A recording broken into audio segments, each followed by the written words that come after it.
तेरा कलाम रहेगा कायम पहाड़ जब ना रहे खुदाया, तेरे मुंह की एक बात भी टलेगी ना चाहे कुछ भी हो। तेरी मान दिए है जिंदा सोने से भी कीमती, मेरा दिल ये दे गवाही है ये किताब अजीम। नाज़िल करे अपना कलाम, शिकस्ता दिलों को सुकून मिले, तारीखी दूर हो मेरी राहें रोशन कर। दिल अपना कलाम कसरत से ए खुदा बदल दे, रिहाई दे कसरत से फल मिला। कलाम रहेगा कायम पहाड़ जब ना रहे खुदाया, तेरे मुंह की एक बात भी टलेगी ना चाहे कुछ भी हो। अजीज़ नाजरीन, मैं अयाद ज़रीफ़ आप तमाम देखने वालों को हमारे रोज़ के बाइबली मुतालियाती प्रोग्राम की नई किस्त में खुशामदीद कहता हूँ। अभी हम अहद कदीम में से आस्तर की किताब का मुतालिया कर रहे हैं और आज हम आखिरी 2 अब्वाब यानी 9वें और 10वें बाब का मुतालिया करेंगे। आस्तर की किताब जो कि खुदा के इख्तियार और अपने लोगों पर अनायत और करम करने के हवाले से है। प्रोग्राम के आगाज़ में मैं खुदा के खादमीन का खैर मकदम करना चाहूँगा। भाई फयाज खुशामदीद। शुक्रिया भाई इफ्राहिम खुशामदीद। खुदावंद आपके साथ हो। और स्टूडियो में आए दीगर मेहमानों को भी खुशामदीद।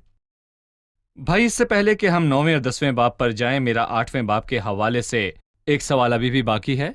8वें बाब की 15वीं आयत में लिखा है, और मर्दुकी बादशाह के हजूर से आसमानी और सफ़ेद रंग का शहाना लिबास और सोने का एक बड़ा ताज और कनानी और अर्गवानी खिल्लत पहने निकला, और सोसन शहर ने नारा मारा और खुशी मनाई। यहूदियों को रौनक और खुशी और शादमानी और इज्जत हासिल हुई, और हर सूबे और हर शहर में जहाँ कहीं बादशाह का हुक्म और उसका फरमान पहुँचा, यहूदियों को खुरमी और शादमानी और ईद और खुशी का दिन नसीब हुआ। और उस मुल्क के लोगों में से बहुतेरे यहूदी हो गए, क्योंकि यहूदियों का खौफ उन पर छा गया था। मैं चाहूँगा कि आप मर्दुकी की ताज़ीम के मंजर और शहर के गिरदा गिर्द के बाकी मनाजर के बीच जिनमें शर्मिंदगी, मुशक्कर, टाट और राख शामिल हैं, मुआजना करें। शर्मिंदगी का मंजर, टाट ओढ़ना, मुसीबत, खतरा और दहशत सब का खात्मा हुआ, और इज्जत और ताज़ीम और अजमत का दौर चला। जिल्लत और दुख और मुसीबत और रुसवाई को खुदावंद को उठाना था और हर ईमानदार को इंसाफ देना था। जिसने खुदावंद के नाम और उसके लोगों की फिक्र की, सही। मैं मर्दकी के अंदर खुदावंद यस्सु मसीह का एक शानदार अक्स बहुत सी बातों में देखता हूँ, बल्कि मैं नाजरीन को याद दिलाता चलूं कि आस्तर की किताब के 3 महवर, अलामती महवर, नबूवती महवर, खुदा का अपने लोगों की हिफाजत करना, खास तौर पर मुस्तकबिल में अबलीस और उसके साथियों को शिकस्त देने के बाद, जिनमें हैवान और झूठा नबी शामिल हैं। तीसरा महवर अलामती महवर है, जिसमें हम खुदावंद यीशु मसीह का एक शानदार अक्स देखते हैं। जी, जिसमें आप यीशु का अक्स देखते हैं, जिसको खुदा के बंदे मर्दकी ने जाहिर किया था। मर्दुकी और खुदावंद यीशु के दरमियान कौन सी बातें एक जैसी हैं? जैसा कि मर्दकी बादशाह के फाटक पर बैठा करता था, मैं खुदावंद यीशु मसीह का एक अक्स देखता हूँ, जबकि वो कामिल जलाल से निकल आया और वो बाप में से निकला और आया और इंसानी शक्ल में जाहिर होकर अपने आप को पस्त कर दिया, और यहाँ तक फरमाबरदार रहा कि मौत, बल्कि सलीबी मौत गवारा की। खुदावंद यीशु मसीह ने खुद को बेहद हलीम किया, और उसमें हर किस्म की हलीमी नजर आती है। दूसरी अलामत में देखता हूँ कि मर्दकी ने यहूदी लड़की आस्तर की फिक्र की। मैं उसमें खुदावंद का भी अक्स देखता हूँ, जो अपने लोगों की फिक्र करता है और उन्हें महफूज रखता है। खुदावंद ने अपने लोगों से कितने वादे किए, جو حفاظت اور فکر اور عنایت سے تعلق رکھتے ہیں۔ میں آپ کو ایک اور بیان یاد دلانا چاہوں گا جو کہ یسایا 43 میں درج ہے، جبکہ خداوند اپنے لوگوں سے کہتا ہے خوف نہ کر کیونکہ میں نے تیرا فدیہ دیا ہے، میں نے تیرا نام لے کر تجھے بلایا ہے، تو میرا ہے۔ جب تو سیلاب میں سے گزرے گا تو میں تیرے ساتھ ہوں گا، اور جب تو ندیوں کو عبور کرے گا تو وہ تجھے نہ ڈبائے گی۔ جب تو آگ پر چلے گا تو تجھے آنچ نہ لگے گی اور شعلہ تجھے نہ جلائے گا، کیونکہ میں خداوند تیرا خدا ہوں۔ اور ہمیں یہ بھی یاد ہے کہ جب خداوند یسوع مسیح نے جب ابلیس اسے ساری دنیا کی شان و شوکت دینا چاہا کہ اگر گر کر اس کو سجدہ اور کرے، اس کی عبادت کرے، جی، اور خداوند یسوع نے انکار کیا اور کہا، لکھا ہے کہ تو خداوند اپنے خدا کو سجدہ کر اور صرف اسی کی عبادت کر۔ مرد کی سخت حالات سے گزرا، اس کی جان کو خطرہ لاحق تھا تباہ کرنے والے لوگوں سے، اور اس کے واسطے ایک سولی تیار کر لی گئی تھی۔ وہ سولی اس کے واسطے تیار ہو گئی تھی، مگر اسے اس پر لٹکایا نہ گیا۔ وہ موت کی راہ سے نہ گزرا بلکہ موت کے سائے کی راہ سے گزرا۔ یہی باتیں مردوکی اور مسیح کے درمیان ایک جیسی ہیں جب ان کے دکھ اٹھانے کی بات آتی ہے۔ بالکل، دوسری جانب جلال کا پہلو ہے، اس میں کون سی باتیں ایک جیسی ہیں؟ جب خداوند یسوع مسیح نے اپنے کام کو پورا کر لیا اور صلیب پر اپنی جان دے چکا، تو ہم جلال کے پہلو کو دیکھتے ہیں۔ جیسے مردکی کو یہاں عزت ملی، خداوند یسوع مسیح کو بھی باپ کی طرف سے عزت ملی، لہٰذا ہم فلپیوں کے 2 باب کو دیکھتے ہیں تو ہم اس کی خدا نے اسے الہی سر بلند قدرت کو کیا۔ دیکھتے ہیں۔ اسی واسطے خداوند نے بھی اسے سر بلند کیا اور اسے وہ نام بخشا جو سب ناموں سے اعلیٰ ہے، تاکہ یسوع کے نام پر ہر ایک گھٹنا جھکے، خواہ آسمانوں کا ہو، خواہ زمینوں کا، خواہ ان کا جو زمین کے نیچے ہیں، اور خدا باپ کے جلال کے لیے ہر ایک زبان اقرار کرے کہ یسوع مسیح خداوند ہے۔ اور جیسے مردکی کو یہاں انعام دیا گیا اور مرد کی بادشاہ کے حضور سے آسمانی اور سفید رنگ کا شاہانہ لباس اور سونے کا ایک بڑا تاج پہنے نکلا، تو ہم یہاں بھی خداوند یسوع مسیح کا ایک عکس دیکھتے ہیں جو مکاشفہ 19 میں کھلتے ہوئے آسمان سے آ رہا ہے۔ لکھا ہے اس کے سر پر ایک نہیں بلکہ بہت سے تاج ہیں، کیونکہ وہ فقط بادشاہ نہیں بلکہ حیران کن طور پر بادشاہوں کا شاندار بادشاہ ہے۔ جب حامان کا خاتمہ ہوگا جو جھوٹے نبی کو ظاہر کرتا ہے، بالکل، اور حیوان کو جو سیاسی حیوان ہے، تو زمین پر خداوند یسوع مسیح کی 1000 سالہ بادشاہی ظاہر ہوگی، اور وہ سب ہوگا جس کا تعلق مسیح کے زمین پر آنے سے اور ہے۔ میں آپ کو یہ یاد دلانا چاہتا ہوں کہ حمان کے 10 بیٹے تھے جو اس کے ساتھ لٹکے گئے، جو ان 10 یورپین ممالک کو یا ان کے بادشاہوں کو پیش کرتی ہے۔ یہ کلام کے کھڑا ہونے کا ثبوت ہے۔ ایک وقفے کے بعد ہم دوبارہ حاضر ہوں گے۔ ناظرین، ایک وقفے کے بعد ہم اپنے مطالعے کو آگے بڑھائیں گے۔ مردوکی اور مسیح کے درمیان مماثلت۔ حمان نے مردوکی کو ستایا، مسیح کو ابلیس اور یہودیوں نے ستایا۔ مردوکی نے دعا کی اور اپنے لوگوں کو رہائی دلائی۔ مسیح نے اپنے لوگوں کو نجات بخشی اور ان کے لیے شفاعت کی۔ مردوکی حمان کی چالوں سے بچایا گیا۔ مسیح کے مر کے جی اٹھنے کے وسیلے اس نے ابلیس پر فتح پائی اور اپنے لوگوں کو رہائی دلائی۔ مردوکی ٹاٹ پر بیٹھا، مسیح نے خود کو مکمل طور پر خالی کر دیا، جسمانی صورت اختیار کر کے مردوکی کے وسیلے آستر بادشاہ کی نگاہ میں مقبول ٹھہری۔ مسیح کے وسیلے کلیسیا خدا باپ کی نظر میں مقبول ٹھہری۔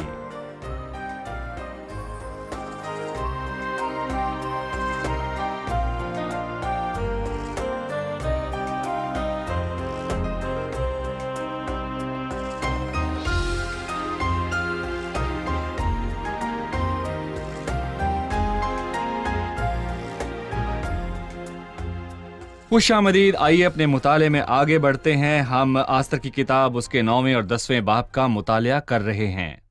بھائی فیاض 9ویں باب میں لکھا ہے، اب 12ویں مہینے یعنی ادار مہینے کی 13ویں تاریخ کو جب بادشاہ کے حکم اور فرمان پر عمل کرنے کا وقت نزدیک آیا اور اس دن یہودیوں کے دشمنوں کو ان پر غالب ہونے کی امید تھی، حالانکہ برعکس اس کے یہ ہوا کہ یہودیوں نے اپنی نفرت کرنے والوں پر غلبہ پایا، تو اخویریس بادشاہ کے سب صوبوں کے यहूदी अपने शहर में इकट्ठे हुए कि उन पर जो उनका नुकसान चाहते थे हाथ चलाएं, और कोई आदमी उनका सामना न कर सका क्योंकि उनका खौफ सब कौमों पर छा गया था। मैं इस पर आपकी राय चाहता हूं कि जब यहूदियों को बचा लिया गया और एक फरमान उनके हक में जारी किया गया ना कि उनके खिलाफ, तो क्यों यहूदी इकट्ठे हुए कि उन पर जो उनका नुकसान चाहते थे हाथ चलाएं? यकीनन खुदा के दुश्मनों के पास पुराना फरमान था और जो यहूदा को फना करने का फरमान था, लिहाजा हर वो शख्स जो यहूदा से नफरत रखता, इसके मुताबिक उसके पास हर यहूदी को मार डालने का हक था।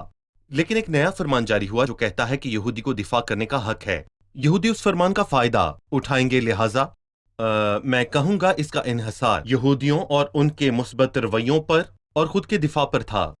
इसको समझने का आसान तरीका यह है कि मसीह ने किस तरह सलीब पर अबलीस को शिकस्त दी और मसीह ने उसका बरमला तमाशा बना दिया, और उसने अबलीस को या शरारत की तमाम फौजों को मार कर तबाह नहीं किया, और जिसने मुस्तकबिल में मौत के वसीले उसको जिसे मौत पर कुदरत हासिल थी यानी इब्लीस को तबाह करने की बुनियाद रखी थी, उसने शैतान का इख्तियार छीना और उसने ईमानदारों पर से उसके तमाम इख्तियार को मिटा दिया है। उसने ईमानदारों को दुश्मन की गुलामी से आजाद तो कर दिया है, लेकिन दुश्मन हमेशा की तरह ताकतवर है और उसकी शरारत की फौजें भी, और शरारत की फौजों के पास अभी मौत की कुदरत है जो अबलीस है, और जो जान गुनाह करेगी सो वो मरेगी। इसका इन्हसार किस बात पर है कि वो फिर से मेरी तजलील ना कर सकें? मैं कहूंगा कि इसका इन्हसार एक मुस्बत रवैया रखने पर है और खुदा के सब हथियार बांधने और लड़ने और बदी के दिन शरारत की फौजों के साथ लड़ने पर है। और इसीलिए इफ्सियों के खत में ये बताया गया कि बाद में हमें जलाया गया और आसमानी मुकामों में उसके साथ बिठाया गया। जिस बुलावे से तुम बुलाए गए थे उसके लायक चाल चलो। और हम 7 मरतबा चलने के हवाले से पढ़ते हैं। इफ्सियों का इख्तिताम रूहानी जंग के हवाले पर होता है। रूहानी जंग, ऐसी जंग के लिए अपने सब हथियार बांध लो, बदी के दिन खड़े हो और खुदावंद के सब हथियार बांध लो और एक मुस्बत रूहानी रवैया अपनाओ इब्लीस और शरारत की रूहानी फौजों के खिलाफ, और बदी के अयाम में उन पर गालिब आओ। और ये इससे मिलता जुलता एक अक्स है। लेकिन इसका ये मतलब नहीं है कि ईमानदार इस दौर में जो कलीसिया का दौर है किसी के खिलाफ अपने हथियार उठाए फिरें, कभी नहीं। या हमारी उन जंग हथियारों से इंसानों के नहीं, खिलाफ हमारी जंग जंग करें। इंसानों से नहीं, हमें इंसानों से कोई मसला नहीं है, बल्कि खुदा कहता है कि हमारी जंग शरारत की रूहानी फौजों से है जो कि आसमानी मुकामों और में है। एक ईमानदार का वाहिद हथियार रूह की तलवार है, तलवार खुदा है, की सब रूह की हथियार तलवार। और रूह की वो तलवार जो लिहाजा कि जंग खुदा भी का रूहानी कलाम है और दुश्मन भी रूहानी है। जी। लेकिन किसी के पास हम पर इल्जाम लगाने का किसी हक के नहीं पास है। हम पर इल्जाम लगाने का हक नहीं, और हमें खुदकार हथियारों का इस्तेमाल नहीं करना, और ना ही हमें असलहे का इस्तेमाल करना दुआ। है। और यही एक वाहिद चीज है। और यहाँ एक शानदार अक्स है। आपने कहा दुआ, और दूसरे फरमान में एक हैरान कुन बात थी, और हम पढ़ते हैं कि उसने अक्सूरियस बादशाह के नाम से खत लिखा और बादशाह ने अंगूठी से उस पर मोहर की और उनको सवार हर कारों के हाथ रवाना किया जो कि उम्दा नस्ल के तेज रफ्तार शाही घोड़ों पर सवार थे। वो घोड़े अच्छी नस्ल के थे। और उसमें बादशाह ने यहूदियों को जो हर शहर में थे इजाजत दी के इकट्ठे होकर जान बचाने के लिए अड़ जाएं, हलाक और कत्ल कर दें और नेस्तो नबूद कर दें और उनका माल लूट लें। मुझे इकट्ठे होने और अपनी जान बचाने वाली बात अच्छी लगी। इकट्ठे होने से क्या मुराद है? हमेशा ये अल्फाज इज्तिमा की तरफ इशारा करते हैं सही। कि इकट्ठे होकर दुआ करें, और ये वो हथियार हैं जिनके साथ हम लड़ सकते हैं। इकट्ठे होना और इकट्ठे होकर दुआ करना, ये इज्तिमाई दुआएं वो हथियार हैं जिनके वसीले हम फतह हासिल करते हैं। मैं कहना चाहूंगा कि इब्लीस की बर्बादी की बुनियाद सलीब के वसीला रखी गई, यानी कि एक फरमान जारी किया गया लेकिन उस फरमान पर फिलहाल अमल नहीं किया गया। सो हमारी जंग खुद इब्लीस से नहीं है, क्योंकि जिसने उस सलीब पर लेकिन हम जंग उसका की मुकाबला करते वो हैं। कलाम खुदावंद हमसे यीशु कहता है कि मसीह हमें है। इब्लीस का मुकाबला हम करना है। इब्लीस का मुकाबला करते हैं, लेकिन हमारे लिए वो एक शिकस्त खुर्दा दुश्मन सही। है। लिहाजा हम इसलिए जंग नहीं करते क्योंकि वो पहले ही शिकस्त खाकर बैठा है। इब्लीस का मुकाबला नहीं, बल्कि इब्लीस के मंसूबों में बहुत जल्द रोमियो के 16वें बाब और की खुदा बात में जो पूरी होगी। खुदावंद जो इत्मीनान का चश्मा है, शैतान को तुम्हारे पांव से जल्द कुचलवा देगा। जब दुआ के हथियार की बात आई है तो मुझे याद आ रहा है कि कुछ ममालिक में चर्चेस को जलाया गया और कलीसियां तबाह नहीं हुई, क्योंकि अगले ही दिन ईमानदार इकट्ठे हुए और उन्होंने बैनर्स उठाए हुए थे जिन पर लिखा था, हम मोहब्बत करते हैं, हम माफ़ करते हैं, हम अपने सताने वालों के लिए दुआ करते हैं। हमारे चर्चेस जलाए गए, सो हमारे दिल में भी औरों के लिए मोहब्बत की आग भड़क उठी। ये सबसे ताकतवर हथियार है। کہ حلیمی کے باعث جلاؤ گھراؤ کا جواب نہ دینا، بلکہ فتح ہمیشہ محبت کی ہوتی ہے اور دعا کا ہتھیار ایک مؤثر ہتھیار ہے۔ مجھے یاد ہے ایک دن کچھ خادم انڈونیشیا گئے اور وہاں کے لوگوں نے انہیں ایک چرچ دکھایا اور انہوں نے دیکھا کہ اس کی ایک دیوار جلی ہوئی ہے اور اس پر جلنے کے کچھ نشانات باقی ہیں، لیکن اس دیوار پر لکھا تھا اے باپ ان کو معاف کر کیونکہ یہ نہیں جانتے کہ کیا کرتے ہیں۔ سو وہ حیران ہوئے اور ان بھائیوں سے پوچھنے لگے جو انہیں وہ چرچ دکھا رہے تھے کہ اس دیوار پر یہ نشان کیسا ہے، یہ کیسے جلی اور یہ آیت یہاں کیوں لکھی گئی ہے؟ تو انہوں نے بتایا کہ کچھ دہائیوں پہلے ایک مسئلہ ہو گیا تھا اور کچھ انتہا پسندوں نے شہر کے سارے چرچ جلا دیے اور مسیحیوں کے گھروں پر حملہ کیا اور ان کا سب کچھ لوٹ لیا، اور ان جلے ہوئے چرچز میں سے بس یہی ایک دیوار بچی تھی۔ سو جب انہوں نے شہر کے باقی تمام چرچز کو تعمیر کیا تو انہوں نے اس دیوار کو ایسے رکھا تاکہ جنہوں نے ایسا کیا تھا انہیں یاد دلائیں، اور اس لیے بھی کہ خداوند نے انہیں معاف کر دیا انہیں یاد دلایا جائے اور انہیں بتایا جائے کہ مسیح نے معاف کرنے کی تعلیم دی جیسے اس نے اپنے قاتلوں کو معاف کیا۔ صحیح۔ چلیے مہمانوں سے جانتے ہیں کہ ان کا سوال کیا ہے۔ جی، کس کا سوال ہے؟ کیا یہ کافی نہ تھا کہ ان کی دہشت اور خوف ان پر چھا گیا تھا، اس لیے کہ مردگی کا روب ان پر چھا گیا تھا، یہاں تک کہ ان میں سے کچھ یہودی ہو گئے؟ ایماندار ہوتے ہوئے اگر میرے کچھ حقوق ہیں تو کیا میں انہیں خدا ان پر چھوڑ دوں یا ان کا مقابلہ کروں؟ اگر کہیں بھی یا کسی بھی طرف میرے حقوق ہیں تو کیا میں انہیں خداوند پر چھوڑ دوں یا پھر ان کا مقابلہ کروں؟ کیا یہ خداوند کی رضا کو تسلیم کرنے کے خلاف ہے؟ میرا خیال ہے کہ خداوند نے مجھے اجازت دی ہے کہ میں اپنے حقوق کو استعمال کروں، تو میں کیوں نہ اس کا فائدہ اٹھاؤں۔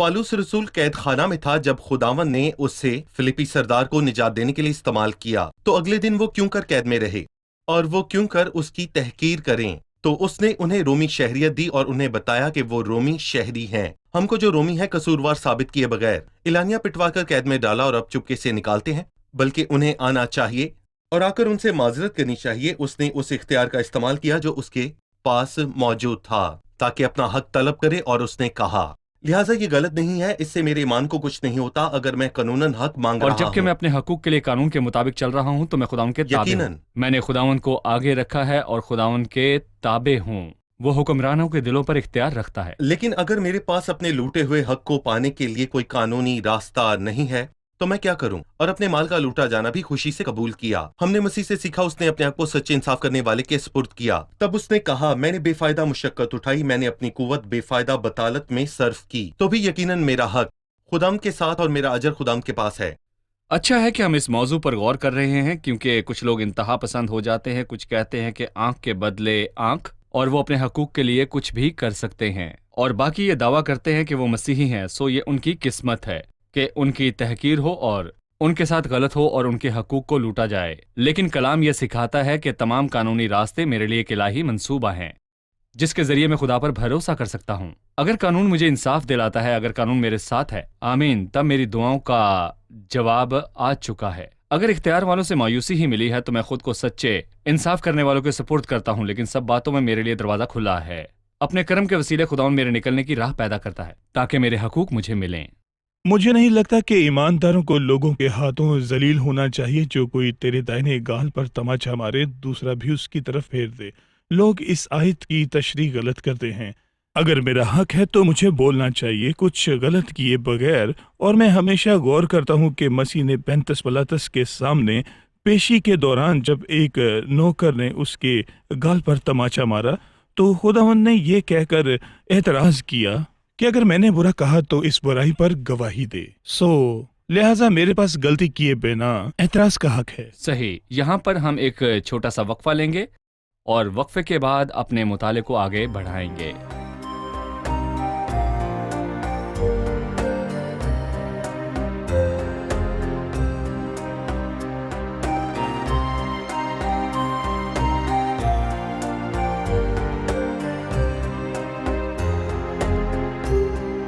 ایک بار پھر سے خوش آمدید، آئیے اپنے مطالعے کو آگے بڑھاتے ہیں۔ ڈاکٹر فیاض 9ویں باب میں اس ضیافت کا تذکرہ ہے جو لوگوں نے منائی کیونکہ وہ حامان کے اس فرمان سے بچائے گئے جس کے تحت یہودیوں کو ہلاک کیا جاتا تھا۔ اسے پوریم کہا جاتا تھا۔ پوریم کا کیا مطلب ہے؟ اس عید کا یہودی عیدوں سے کیا ناتا ہے؟ پوریم کا مطلب قرہ ہے، اور اس نے انہیں اس قرے کی یاد دلائی جو حمان نے ڈالا تاکہ دن کا تعین کیا جائے جس میں یہودیوں کو، اور وہ دن خوشی کی ضیافت میں تبدیل ہو گیا کیونکہ اس دن खुदाम तेरे खुदा ने उस लानत को बरकत में बदल दिया। वहां कत्ले आम होना था, मगर वो दिन खुशी और फतहमंदी का दिन हो गया और यहूदियों ने हमेशा की तरह खुशी मनाई, जैसे हर साल वो ईद पर मनाया करते थे। और यकीनन उस ईद को शरीयत ने मुरतब नहीं किया था। कुछ ऐसी ईदें थीं जिन्हें खुदाम की ईदें कहा जाता था और जिन्हें शरीयत ने मुरतब किया था। कितनी ईदें हैं? उनमें 7 ईदें हैं और खुदाम ने इन 7 ईदों का हुक्म दिया था और हर परहेजगार यहूदी को इन्हें मानना पड़ता था जो खुदावंद की ईदें थीं। लेकिन इनका हरगिज मतलब ये ना था कि इनमें खाया पिया जाए और इनमें सिर्फ खुशी मनाई जाए और मिलकर जश्न किया जाए, बल्कि इनकी रूहानी और इखलाकी अहमियत भी है जो हर एक के दिल पर खुद ही होनी चाहिए। लेकिन जब हम यूहन्ना की अंजील में खुदावंद की ईदों के मुतल्लिक वाज़े तौर पर पढ़ते हैं तो रूहुल कुद्स ने यहूदियों की ईदें कहता है बजाय खुदावंद की ईदों के। जी। और जहां तक पुरीम और चढ़ावे की ईदों का सवाल है तो यहूदी इन ईदों को मनाने के बहुत इस ईद का ज्यादा तज़किरा यूहन्ना आदी 10 थे में हुआ। और हर साल वो हैकल की तजदीद का जश्न मनाते जो कि पाक हो चुकी थी और हेरोदिस ने उसे फिर से तामीर किया था और वो हैकल की तजदीद का हर साल जश्न मनाते थे। ये खुदाम की ईदों में से तो ना थी, लेकिन वो इससे इतफाक करते थे और हर साल मनाते थे। इनमें पुरीम की ईद भी थी जिसका जिक्र शरीयत में नहीं है, मगर फिर भी यहूदी उसे मनाया करते थे ताकि वो याद करें कि वो कैसे हमान के मौत के उस फरमान से बचे जिसे अखूरियस बादशाह ने जारी किया था। और अब मसीही दौर के मुताबिक हमारी ईदें कौन सी हैं? बाइबल साल में एक मर्तबा मसीह को याद करने का हुक्म नहीं देती कि एक बार मरने पर और एक बार पैदा होने पर और एक बार नए साल की शाम को तू साल को अपने लुफ्त का ताज पहनाता और तेरी राहों से रोगन टपकता है। पर खुदाम कहता है मेरी याद में ऐसा ही किया करो। हमारी ईद तो हर हफ्ते होती है। हर एतवार हम खुदा के हमारी खातिर जान देने को याद करते हैं और हम इस अहद को मानते हैं क्योंकि हमारा भी फसा यानी मसीह कुर्बान हुआ। बस आओ हम ईद करें और खुदावंद की मौत को याद करें और दरअसल हमें हर रोज खुदावंद के कामों को याद करना चाहिए और हर सुबह उसकी शफकत को भी। भाई इफ्राहिम, क्या आप हमारे लिए इन ईदों का तरतीबवार खाका पेश करेंगे? अहबार 23 में 7 ईदें हैं। अहबार 23 में दर्ज 7 ईदें, लेकिन उनका तस्करा करने से पहले ये जानना जरूरी है कि खुदावंद क्या चाहता था। ये खुदावंद की ईदें हैं, मुकद्दस इज्तिमा हैं, लिहाजा इन ईदों पर मौका होता है खुदावंद के साथ इकट्ठे होने का और उसकी इबादत करने का और उसकी शफकत को याद करने का। वो 7 ईदें हैं: फसा की ईद, बेखमीरी रोटी की ईद, पहले फलों की ईद, हफ्तों की ईद, नरसिंगों की ईद, कफारे और खैमों की ईद। शुरुआत ईद फसा और से इख्तिताम और खैमों की ईद पर खैमों होता की है। ईद पर। लेकिन एक बात काबिल गौर है कि 4 ईदें ऐसी हैं जो तारीखी तौर पर मसीह के वसीले ताबीर हो चुकी हैं: फसा की ईद, बेखमीरी रोटी की ईद, पहले फलों की ईद मसीह के मरने और जी उठने की अलामत है। जहाँ तक उन 3 ईदों की बात है उनकी ताबीर अब तक नहीं हुई और कलीसिया का उनसे कोई ताल्लुक नहीं नरसिंगों है। की ईद, नरसिंगों की, कफारे की ईद, कफारे की, खैमों की ईद। खैमों की ईद। खैमों की ईद, इसका ताल्लुक यहूदी लोगों से है। वो इन ईदों को कलीसिया के उठाए जाने के बाद मनाएंगे। मैं कहना चाहूँगा कि अच्छा है कि हम उनको मानते हैं। खुदा के कलाम में ईदों का मतलब है कि हम खुदावंद की इबादत करते हैं और उसमें खुशी मनाते हैं। मेरे लोगों को जाने दे कि मेरे लिए ईद करें या मेरी इबादत करें। ये बात अच्छी है कि मैं खुश हूँ और मसीह के पैदा होने और जी उठने की खुशी मनाऊं, बल्कि सबसे अहम बात यह है कि क्या मैंने उसके आने का फ़ायदा उठाया? क्या मैंने मसीह की पैदाइश से कुछ पाया? क्या मेरा उस हस्ती से कोई शख्सी ताल्लुक है जिसके लिए मैं उस ईद को मनाता हूँ? सही। हम इस किताब के इख्तिताम को पहुंच चुके हैं, सो हमें बताइए कि आपने क्या कुछ सीखा इस पूरी किताब से। मुझे मर्दुकी और खुदावन यीशु के दरमियान मुमासलत बहुत ज़्यादा पसंद आई और उसका हलीम होना जबकि वो बादशाह के फाटक पर बैठा करता था और किस तौर पर उसने हमान के आगे झुकने से इनकार किया और कैसे अस्तर की देखभाल की और जबकि उसके लिए सूली तक तैयार कर ली गई थी तब भी वो नहीं मरा बल्कि खुदावन हम सब के लिए मुआ और फिर खुदावन ने उसे इज्जत बख्शी और मुझे उसके नाम का मतलब याद है जो हमने किताब की शुरुआत में जाना था, यानी कि छोटा लेकिन वो इस हद तक बड़ा कि खुदावन यीशु का अक्स बन गया। हमें भी जैसे बनने की ज़रूरत है। बहुत खूब। और कोई? मुझे ये बात बहुत पसंद आई कि जब खुदावंद हमें हुक्म देता है और हम उसे नहीं मानते तो हो सकता है कि उसका नुकसान आने वाली नस्लें उठाएं। खुदा ने साउल को एक हुक्म दिया कि वो अमालिकियों को मार डाले। अमालिकियों के बादशाह अजाज और उसने ऐसा ना किया। हमान उसी नस्ल में से था और मर्दकी साउल की नस्ल में से। सो बहुत सारे साल गुजर जाने के बाद उसने खुदा की नाफरमानी की सजा पाई। आने वाली नस्लें भी उसका बुराई फल की पाती। बर्दाश्त करना। सही। और कोई? मुझे ये अच्छा लगा कि भले ही लोगों ने खुदा की मर्जी को पूरा ना किया और उसके मुल्क में लौटकर आने वालों के साथ लौटकर ना आए, बल्कि वहीं रुके, तो भी खुदा की अनायत और करम उन पर वैसा ही रहा। उन्होंने उसकी नेमतों को तो पाया मगर खुदा को ना पाया। हमें सोचना होगा कि हमें खुदा की ज़रूरत है या फ़क्त उसकी नेमतों की, क्योंकि खुदा की रफ़ाकत का लुत्फ़ कभी भी उसकी नेमतों से तोला नहीं जा सकता। सही। मुझे अच्छा लगा कि इस किताब के मुताले में इसकी शुरुआत से अंजाम तक हम तमाम वाक़यात के अंदर खुदा के इख्तियार को देख सकते हैं। वही है जिसने बादशाह की रहनुमाई की, उसने अपने बच्चों की भलाई की खातिर मुदाखलत की, और इससे हमें तसल्ली होती है कि हमारे आसपास के हालात जो भी हों और जैसी भी रुकावटों का सामना हो, हमें हर हाल में मजबूती से ईमान रखना है कि खुदावंद कादर मुतलक खुदा है। शुक्रिया, खुदावंद आपको बरकत दे। आपके हमरा आस्तर की किताब के मुताले का बड़ा ही लुत्फ आया। खादमीन का भी शुक्रिया, खुदावंद आपको बरकत दे। और मैं दुआ करता हूँ कि खुदावंद हर एक लफ्ज़ के वसीले से हर ईमानदार की हौसला अफजाई करे ताकि वो ईज़ा रसानी की आग और दुख का सामना कर सके। अजीज नाजरीन, आस्तर की किताब के इख्तिताम पर वाहिद बात जो मैं आपसे कहना चाहता हूँ यह है कि हक ताला आदमियों की मुमलिकत में हुक्मरानी करता है। खुदा मुदाखलत करता है ताकि अपने लोगों का भला करे, वो जहां भी जिस भी वक्त हों। कभी कभार लोग खुदावंद का हिस्सा भी खा जाते हैं। किसी तरह खुदावंद के हिस्से या खुदावंद के लोगों के मामले में नाइंसाफी की जाती है कुछ मुमालिक में, लेकिन तब भी खुदावंद वहां नजर आता है। भले ही उसका काम जाहिर ना हो रहा हो तो भी वो पसे पर्दा काम करता है। वो बादशाहों को हटा सकता है और बर्पा कर सकता है, और वो खुदा से मोहब्बत रखने वालों के लिए सब बातों में भलाई पैदा करता है। वो ईज़ा रसानी को आने देता है, और कुछ ममालिक में मसीहियों को बेघर और कुछ ममालिक में उन्हें अक्सर कत्ल हो जाने देता है। लेकिन नतीजा और हतमी अंजाम खुदा के जलाल और ईमानदारों की भलाई की सूरत ही आता है। कितने लोग रोज तब्दील होते हैं और मसीह को कबूल करते हैं जब वो देखते हैं कि ईमानदार कैसे दुख सहते हैं और वो कैसे नाइंसाफी और बुराई के बदले भलाई करते हैं।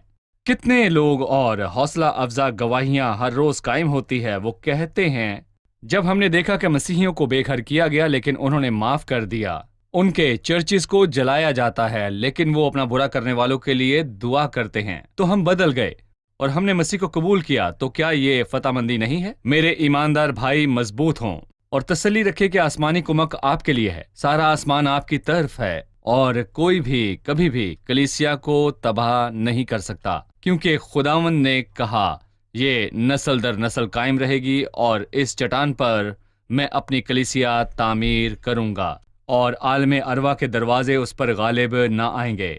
अगले प्रोग्राम में फिर मिलेंगे। खुदावंद आपको बरकत दे।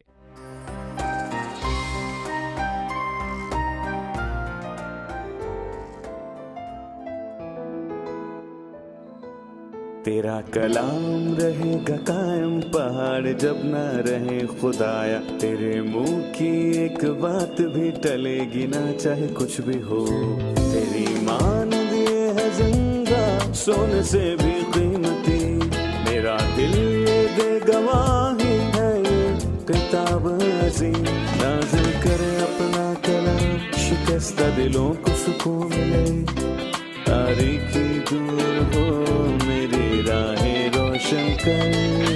दिल अपना कलाम कसरत से ए खुदा बदल दे रिहाई दे कसरत से फल मिलाओ। कलाम रहेगा कायम पहाड़ जब ना रहे खुदाया। तेरे मुंह की एक बात भी टलेगी ना चाहे कुछ भी हो।